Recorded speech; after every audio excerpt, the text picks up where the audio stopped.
রোগা হয়ে কি ভুল করলাম? ছোট থেকেই শুনে আসছি আমি নাকি রোগা, তাতে আমার দোষ কোথায় ভাই? সবাই বলে খাওয়া দাওয়া ঠিক করিস না, তাদের কি করে বোঝাই খাওয়া দাওয়া ঠিক করলেও আমি সরু? অনেকে আবার মোটা, তাদেরও কথা শুনতে হয়, আবার কেউ কেউ কালো, তাদেরও কথা শুনতে হয়। কাঞ্চনজঙ্ঘা।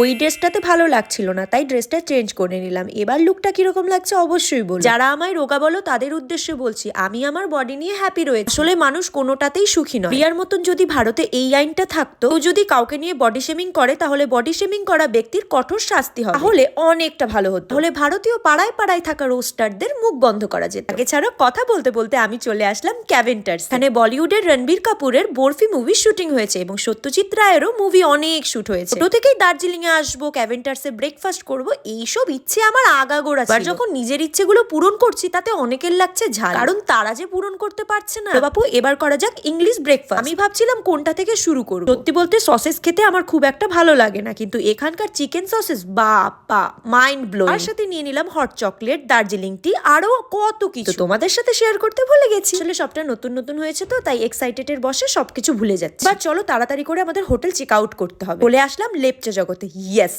এত ঠান্ডা একটা জায়গা। আমার ইচ্ছে ছিল যে বরফ পড়বে। এবার দার্জিলিং এর আবহাওয়ার মজা নেওয়া যাক, তারপরে যাওয়া যাবে না হয় বরফের কোনো একটা জায়গায়। এই রুমটা তো তোমাদের সাথে শেয়ার করলাম, এবার আমাদের টিমের আরো রুমগুলো তোমাদের সাথে শেয়ার করবো। দাঁড়াও, আগে আমার রুম থেকে বাইরের ভিউটা তো তোমরা এনজয় করো। দেখো, সবাই আমায় বলছিল টোনা উপরের রুমটা নিস, অনেক ঠান্ডা পড়বে, কিন্তু আমি তাদেরকে কি করে বোঝাই ঠান্ডার জায়গায় এসেছি, ঠান্ডা মজা না নিলে হবে? চলো চলো এবার আমাকে নিচে থেকে ডাক। তার আগে তোমাদের সাথে আরো জিনিস শেয়ার করা যায়। इधर बैठ के फोटो खींचूंगी पहले। कितना सुंदर है। और इस जगह बैठ के एंजॉय करो, व्यू एंजॉय करो, जस्ट पहाड़ का मजा लो और कुछ नहीं चाहिए। पहाड़ का मजा लो, वाह, पहाड़ का मजा लो और कुछ नहीं चाहिए।